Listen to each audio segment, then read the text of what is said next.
Joel capítulo 2 diz que depois do juízo, fala comigo, depois do juízo, eu não sei qual é esse juízo que vai acontecer no Brasil, nós já estamos vivendo um juízo. A gente está vivendo num país já de uma ditadura. Pastor, não fala sobre isso, você vai ser preso. Não tem problema não. Mas estamos vivendo um país sem liberdade já. Eu não posso pregar sobre mulher, eu não posso pregar sobre casamentos corretos, eu não posso falar sobre algumas coisas. Púlpito agora é um lugar que não se pode pregar. Aliás, na verdade, você não pode abrir a Bíblia mais no Brasil. Você não pode abrir a Bíblia e ler alguns versículos, porque se você ler alguns versículos na palavra, você é contra mulheres, você é contra homossexual, você é contra... Essa é a realidade que nós estamos vivendo. Sabe por quê? Porque a igreja perdeu o brilho. Perdemos a unção e nos conformamos diante de uma realidade. E o Senhor disse assim: algo vai acontecer no Brasil, eu não sei o que é. Eu não estou aqui para trazer uma palavra profética de juízo, não é nada disso, mas eu sei o que vai acontecer depois. Diga para o teu irmão: eu não sei que juízo vai acontecer no Brasil, mas eu sei o que vai acontecer logo depois. Sabe o que vai acontecer logo depois? Está aqui, ó. Depois de tudo isso, presta atenção, eu vou derramar do meu espírito sobre toda a carne. Meu Deus, acho que nós já estamos vivendo um momento difícil na nação, mas depois de tudo isso, derramarei do meu espírito sobre toda a carne. E o Senhor diz assim: rasgai os vossos corações e não as vossas vestes. Voltai para o nosso Deus, porque Ele é misericordioso. Versículo 15, abra comigo, do capítulo 2. Tocai a trombeta em Sião. Fala comigo: tocai a trombeta em Sião. Santificai um jejum. Proclamai o dia da assembleia solene. Congregai o povo. Chorem os ministros. Esse tempo já está acontecendo. Hoje mesmo em Brasília houve um movimento de arrependimento maravilhoso, né? Está acontecendo em vários lugares do Brasil. Mas olha o que vai acontecer logo depois. Eu estou aqui não para proclamar essa mensagem, porque essa mensagem já ficou antiga. Deus falou comigo essa manhã: fala com o meu povo que eu vou fazer algo novo. Sacode seu irmão que está do teu lado. Você está preparado? Você já viu o céu rasgar na sua vida? Querido, nós já vimos o céu rasgar, nós já vimos pó de ouro cair, nós já vimos gente sendo curada, nós já ouvimos anjos cantando durante 50 minutos. Eu já vi os céus rasgar, bolas de fogo cair, tudo isso eu já vi. Eu já estive com 4 pessoas que morreram e ressuscitaram.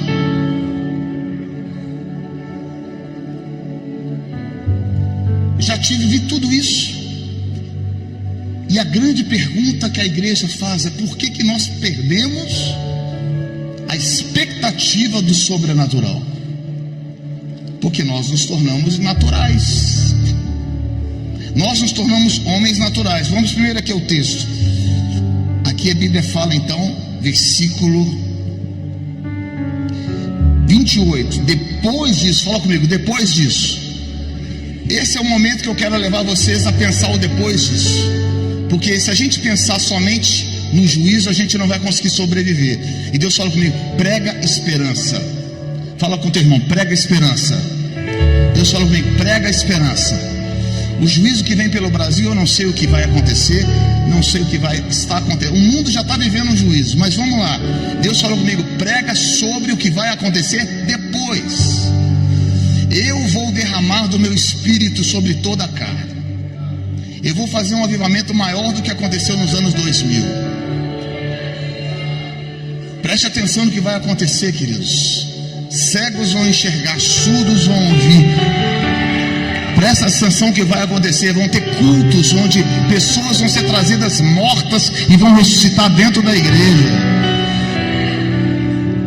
E fora tudo isso, as pessoas não vão conseguir suportar um evangelho raso. Elas vão querer mais de Deus. Então eu preciso preparar você para isso. Sacode o teu irmão do teu lado e fala: prepara para esse novo tempo. Prepara para esse novo tempo. O que vai acontecer? O que vai acontecer vai ser isso, queridos. Aqueles que estão posicionados, eles vão estar preparados quando isso acontecer. Aqueles que são primogênitos do avivamento são aqueles que tomam controle de algo. Eu me considero abençoado demais, porque eu saí de um avivamento e estou chegando em outro.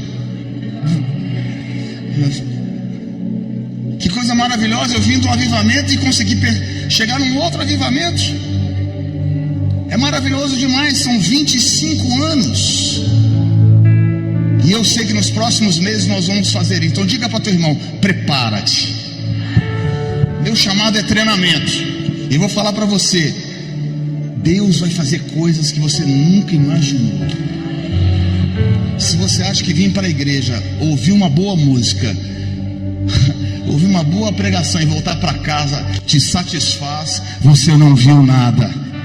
Você vai ficar a noite inteira aqui adorando ao Senhor. Deus vai te pegar, meu irmão, de madrugada.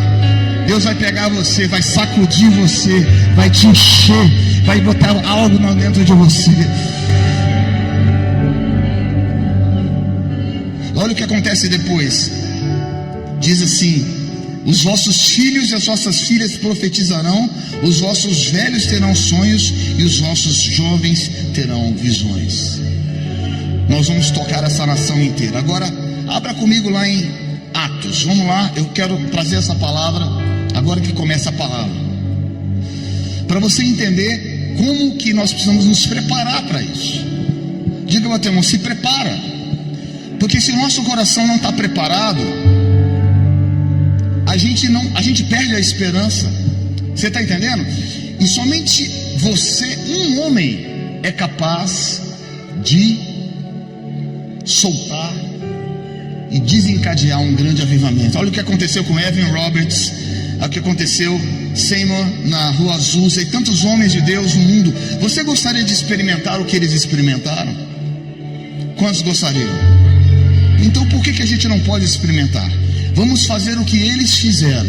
Vamos colocar os princípios que eles colocaram. É isso a razão do nosso treinamento. Porque avivamento não acontece por acaso, ele acontece quando ele é semeado, ele é preparado. Então vamos lá. Primeira coisa, Atos capítulo 17. Nós vimos aqui Paulo, o apóstolo Paulo, nosso grande apóstolo Paulo, chegou numa cidade chamada Atenas, uma cidade altamente intelectualizada, uma cidade altamente cheia de conflitos intelectuais. Ele foi para o Paternon e começou a pregar ao Deus desconhecido, usou todas aquelas imagens que eles tinham e usou uma referência a um Deus desconhecido aqui em Atos capítulo 17. E ele discorre uma pregação maravilhosa. Ele fala ao intelecto das pessoas. E diante daqueles gregos atenienses, ele ministra uma pregação que hoje em dia seria aplaudida entre todos. Porém, fala comigo, porém, baixa só um pouquinho. Porém, ele não teve muito resultado. Porém, ele viveu um conflito dentro dele. Por quê? Ele olhou, pregou, ministrou, mas poucos seguiram ele. O apóstolo Paulo aprendeu uma lição que a gente precisa aprender nos dias de hoje. Por quê? Porque um dos maiores problemas que nós temos hoje é o nosso intelectualismo. Um dos maiores problemas que mata a fome de Deus na nossa vida é a nossa razão. Um dos maiores problemas que mata, que Jesus compara como posso dizer, um joio, né? Que é exatamente quando nós perdemos a noção. Nós perdemos a noção total do nosso intelectualismo e vivemos segundo aquilo que nosso conceito intelectual, exatamente como aconteceu com Paulo aqui na Grécia. A nossa herança greco-romana traz, principalmente aqui no estado de São Paulo, o que? Produção, intelectualismo, trabalho, visão, ok, certo? Porém, abra comigo em 1 Coríntios capítulo 1. você vai ver que ele não teve muito resultado. Porém, em 1 Coríntios capítulo 1, ele fala algo que nos surpreende. Ele começa a dizer assim: olha, eu não sei se você entende que ele sai de Atenas e vai para Corinto. Ele sai de Atenas e vai para Corinto. Quando ele chega em Corinto, ele descreve algo que nos surpreende. A palavra que eu estava procurando é essa: fermento. E o português já está perdendo algumas coisas. Jesus disse: acautelai-vos contra o fermento dos fariseus e o fermento de Herodes, ou dos saduceus. O fermento dos fariseus, nós sabemos qual é a religiosidade. Mas qual é o fermento dos saduceus ou de Herodes? O fermento de Herodes ou dos saduceus é o intelectualismo, é a nossa razão humana, é aquilo que a gente deixa entrar na nossa mente, que vai tomando, e quando a gente menos percebe, mata a fé dentro de nós, e nós nos tornamos homens racionais, mas sem fé. Hebreus capítulo 11 fala sobre a fé. O mundo foi criado pela fé.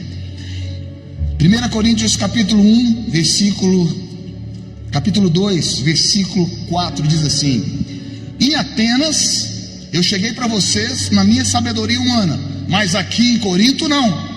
Em Corinto, a minha palavra e a minha pregação não consistiram em palavras persuasivas de sabedoria humana, mas na demonstração do Espírito e de poder. O que Deus está dizendo é: hoje falta poder na igreja. O que Deus está dizendo é: nós temos intelectualismo, nós temos luz, eu amo isso aqui. Nós temos luz, nós temos som, nós temos uma boa música, nós temos bons pregadores, mas falta poder, cara. Sacode teu irmão do teu lado: falta poder, cara. Fala: falta poder, cara. Nós temos razão, nós temos nós construímos igrejas hoje onde o homem se torna um centro, onde tudo é feito para agradar as pessoas. E Deus diz assim: maravilhoso, lindo, você vai lotar a sua igreja de pessoas vazias, cara. Mas está faltando poder. Está faltando poder. Levante as suas mãos assim, cara. Quantos querem poder na sua vida? O avivamento vem quando um grupo de pessoas começam a reconhecer que precisam do poder de Deus. Evan Roberts, do país de Gales, ele falava bend us Lord, que significa: Senhor nos curva, Senhor nos quebra, Senhor nos quebrante, Senhor nos leva a esse lugar. Pastor, mas essas pregações não são populares. É exatamente por isso que nós não temos poder na igreja, cara. Só que nós estamos caminhando por um lugar agora onde o juízo vai acontecer. Eu não sei o que vai acontecer.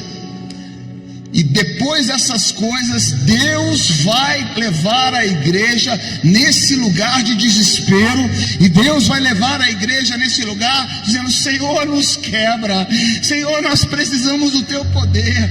Igreja não é prédio, igreja não é som, igreja não é pregação, igreja não é grupo de louvor, igreja não é artista nem cantor. Igreja é o teu poder sendo manifesto. Porque o apóstolo Paulo, ele diz assim: eu não cheguei para vocês em palavras persuasivas de sabedoria humana, mas na demonstração de poder.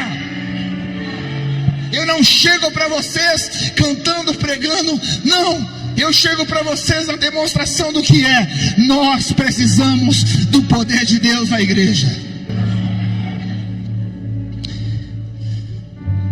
1 Coríntios capítulo 2, versículo 6 diz: todavia falamos da sabedoria entre os perfeitos, mas não a sabedoria deste mundo. Cara, precisamos arrancar esse fermento da igreja. Precisamos odiar esse fermento da igreja, que luta aqui na nossa mente todos os dias contra a nossa fé. Mas a gente vê resultados, a gente vê resultado mesmo. Igrejas cheias, bolsos cheios, mas os céus vazios, pessoas sem Deus, sem a glória de Deus não se manifesta, cara. Esse é um dos motivos que eu saí do Brasil, porque eu não aguentei.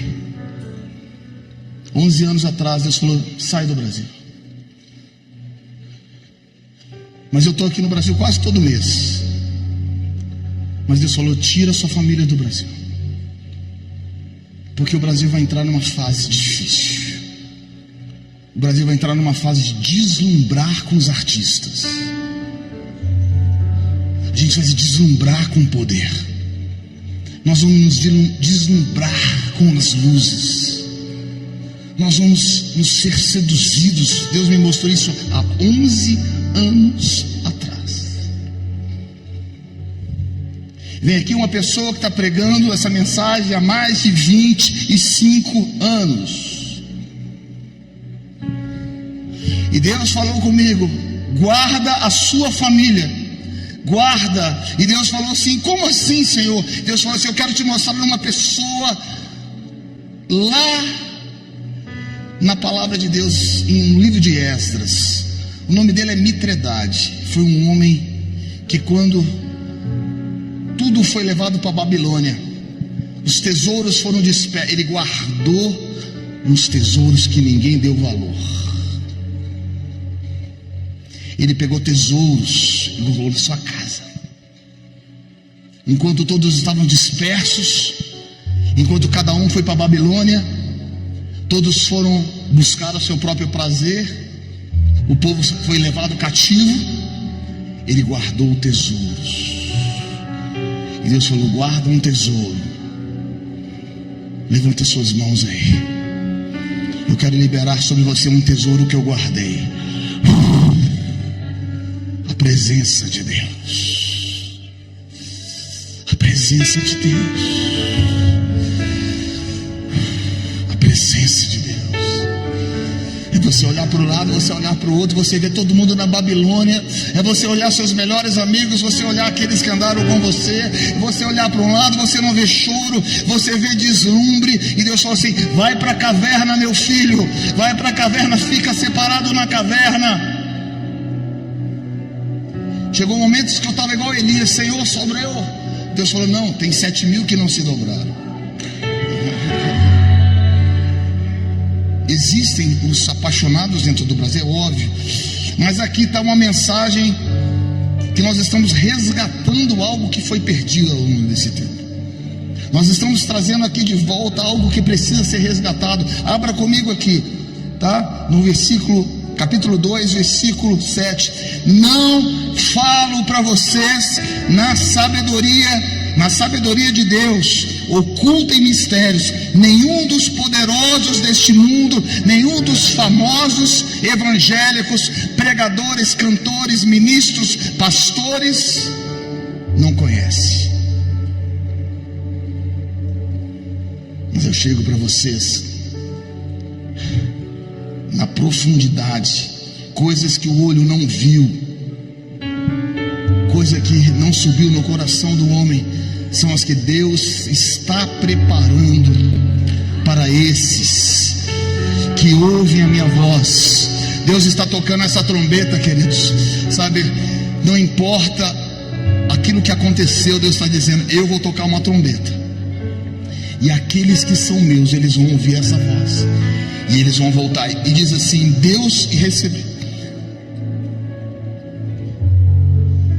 Deus, porém, se revelou a nós pelo seu Espírito. O Espírito penetra todas as coisas, até mesmo as profundezas de Deus. Lembra de Ezequiel capítulo 47? O rio. As profundezas de Deus estão nos rios de Deus. 6 meses atrás eu estava em Angola. A gente tem convite para o país inteiro, mas Deus falou: vai para Angola. Peguei um avião, fui com um grupo para Angola. Aí eu lá, fomos para uma cidadezinha do interior de Angola. Quando eu cheguei lá, fui para uma igreja que tinha umas 200 pessoas. A comunidade toda foi parar lá, sabe? Não tinha chão na igreja, era terra. Não tinha um microfone, não tinha nada. O pastor: você pode pregar, cantar, você vai fazer o que? Eu olhei e disse: Senhor, eu estou perdido, Jesus. Se o Senhor não aparecer aqui, eu estou perdido, Senhor. As pessoas com fome. Aí eu fechei os olhos assim. Deus falou assim: manda um espião na frente. Aí eu mandei um amigo meu e começar o culto. Ele começou o culto.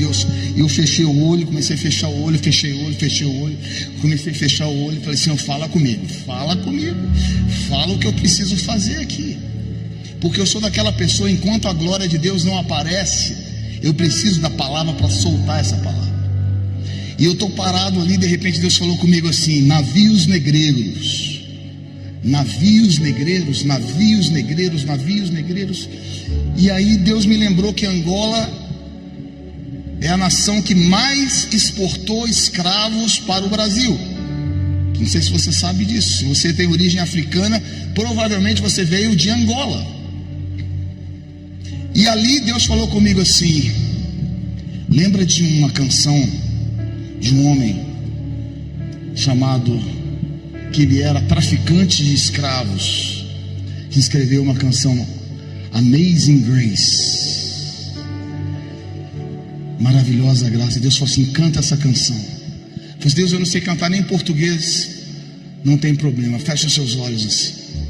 Amazing Grace, how sweet the sound that saved a wretch like me. I once was lost, but now I am found. I was blind, but now I see. Quando eu terminei de cantar essa canção, o Espírito Santo estava tocando as pessoas. Crianças sendo batizadas com o Espírito Santo.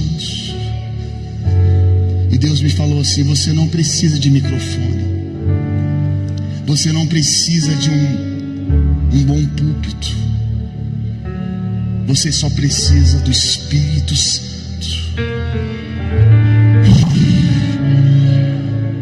Levante as suas mãos assim. Amazing grace, how sweet the sound that saved a wretch like me. I once was lost, but now I am found. I was blind, but now I. Levante as suas mãos assim. Fala assim: eu quero ter fome. Esse apóstolo Paulo que a gente está falando, em Atos capítulo 19, demonstra toda a sua fé, demonstra toda a sua crença na importância do Espírito Santo. A gente precisa de igrejas com o Espírito Santo. Fala com o teu irmão: a gente precisa de igrejas com o Espírito Santo. Atos capítulo 19, versículo 1 diz: enquanto Apolo estava em Corinto, Paulo, tendo passado por estrada anterior, chegou a Éfeso e ali encontrou seus discípulos. E ele perguntou: você já recebeu o Espírito Santo? Estenda a tua mão assim. eu quero te fazer uma pergunta: você já recebeu o Espírito Santo? Ah, eu já recebi o Espírito. Não. Eu quero saber se você é cheio do Espírito Santo. Eu quero saber se você de madrugada é tomado pelo Espírito Santo. Eu quero saber se você tem as visões do Espírito Santo. A primeira pergunta que o apóstolo Paulo fala: você já foi cheio do Espírito Santo? Deixa eu te levar a uma outra viagem. No Evangelho de João, capítulo 20, logo depois que Jesus aparece para os discípulos, a primeira pergunta que ele faz é: assim como o Pai me enviou, eu vos envio, sede cheios do Espírito Santo. Eu comecei a imaginar que a primeira coisa que Jesus falou logo depois da ressurreição é a coisa mais importante na história da igreja: e soprou sobre eles o Espírito Santo. Está em João capítulo 20. Em outras palavras, queridos, nós não podemos aprender a fazer igreja sem a presença do Espírito Santo. E ele soprou sobre eles. Mas o Espírito Santo só veio em Atos 2. Qual é esse mistério? Qual é esse mistério? Muito simples, preste atenção. Jesus precisou soprar sobre eles o Espírito Santo para limpar a mente deles do intelecto do homem. Preste atenção no que eu vou te falar, você vai entender agora. Em João capítulo 20, se você quiser abrir lá, João capítulo 20, logo depois que Jesus ressuscita e aparece, os discípulos estão presos na casa. Diz que ele aparece para eles e fala: paz esteja convosco. Paz. Nós vivemos os nossos tormentos, dos nossos fermentos de intelecto, queridos, e vivemos a nossa vida tomada por intelectos do homem. Vivemos cada dia mais e mais preocupados com as coisas dessa terra. Nós temos cheiro de terra, e quando nós cheiramos a terra, o Espírito Santo fala: eu não posso chegar perto de você, você tem cheiro demais de terra, você tem cheiro demais das preocupações dessa vida, você tem cheiro demais de ambições humanas. E ele fala: paz, paz. Esse capítulo 20, versículo 21, ele fala novamente: paz e seja convosco. Versículo 22, recebei o Espírito Santo, tá? Nós estamos em João capítulo 20, mas por que então eles não receberam o Espírito Santo ainda? Porque a mente deles não estava preparada para o impacto da pessoa do Espírito Santo. O que eu estou fazendo agora é preparando você para você receber o Espírito Santo, porque a gente precisa de uma preparação. Na verdade, a igreja precisa ficar descontaminada de terra. E ele soprou sobre eles. João capítulo 20. Agora abra comigo em Atos capítulo 1. Atos capítulo 1. Jesus então está limpando a casa. Fala comigo: Jesus está limpando a casa. Jesus está limpando a mente deles, tirando eles de uma perspectiva humana e levando eles a uma outra realidade, que é a realidade do sobrenatural. É a realidade de um ambiente poderoso do mundo sobrenatural. E Atos capítulo 1 ele continua, versículo 4: não vos ausenteis em Jerusalém, mas esperai a promessa. Eu estou preparando vocês para a promessa. Acompanhe o que eu quero falar, que isso é uma revelação profunda que vai te ajudar. Diz assim: não vos ausenteis, pois João batizou com água, mas vocês serão batizados com o Espírito Santo. Versículo 6, abaixa só um pouquinho, meu irmão, só um pouquinho, porque senão eu vou perder minha voz aqui. Versículo 6, os discípulos falaram o seguinte: quando você vai restaurar o templo em Israel? Enquanto Jesus estava levando eles para uma dimensão sobrenatural, a mente deles levava eles para uma dimensão terrena. Enquanto Jesus quer levar a gente para uma dimensão do sobrenatural no Brasil, a gente está preocupado que vai ser o próximo presidente.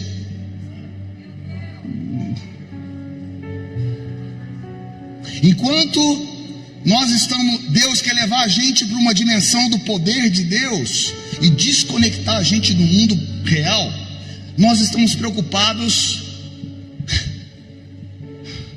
com a economia, estamos preocupados com emprego, desemprego, preocupado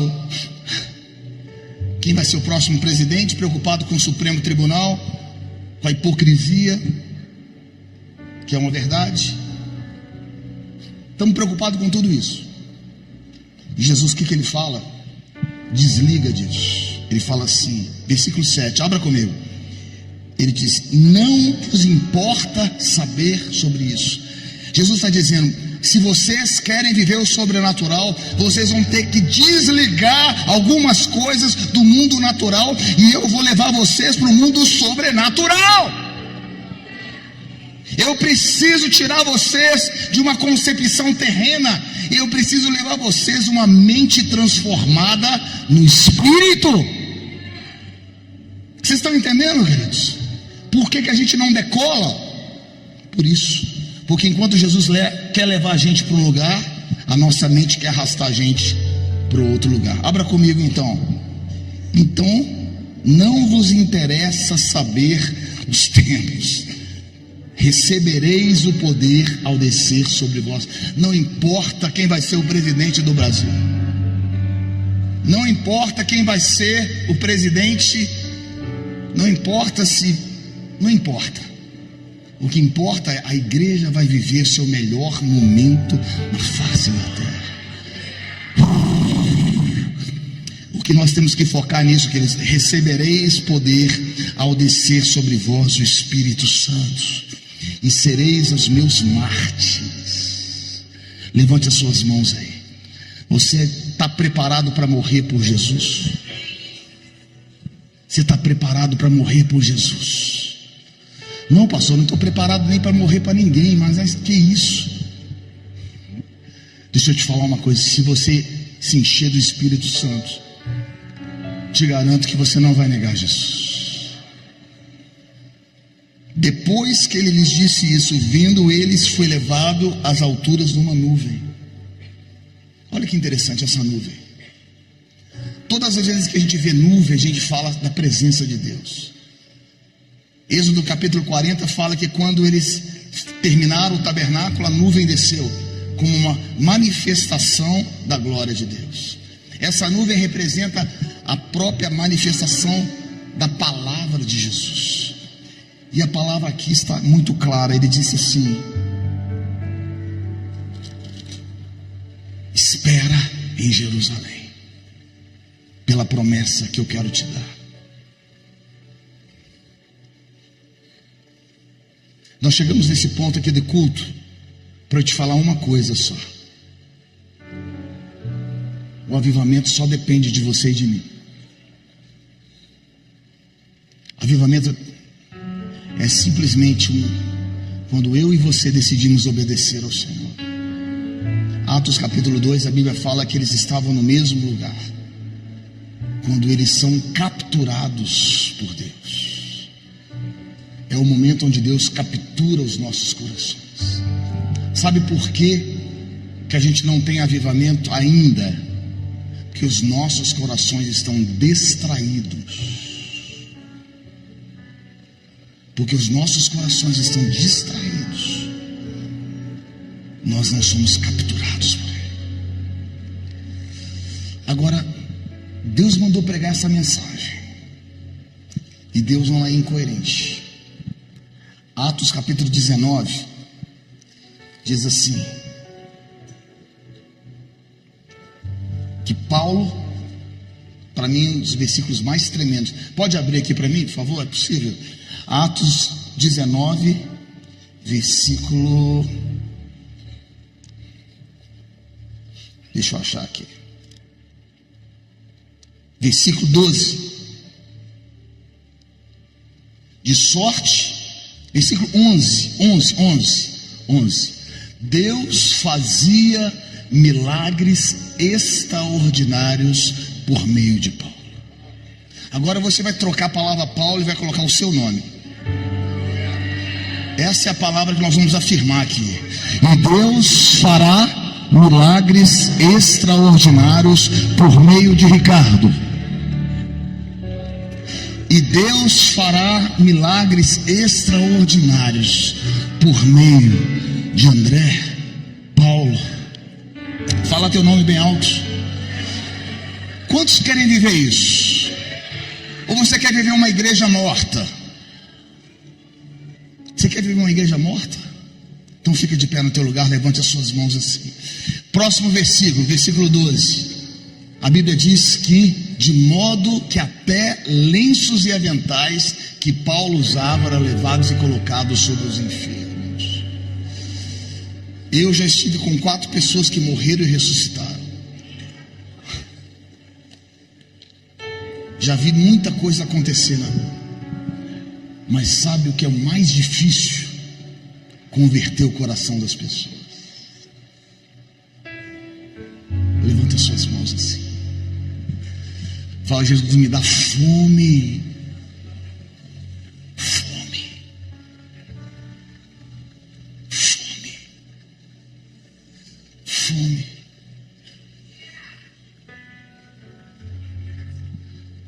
Fome. Quantos aqui querem ser usados por Deus dessa forma poderosa? Os que mais querem, vêm aqui na frente. Sabe uma das coisas que eu quebrei nesses últimos dias? A gente não precisa de música. A gente está acostumado à programação.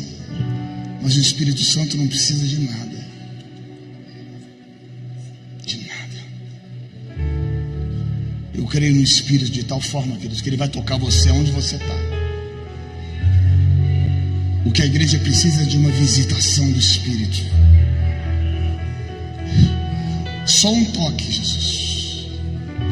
Basta um toque do Espírito Santo em nossas vidas e nós somos transformados. Jesus não quer que você venha para mais um culto e saia daqui a mesma pessoa. Jesus quer que você seja tocado por Ele. Levante as suas mãos e fala, Jesus.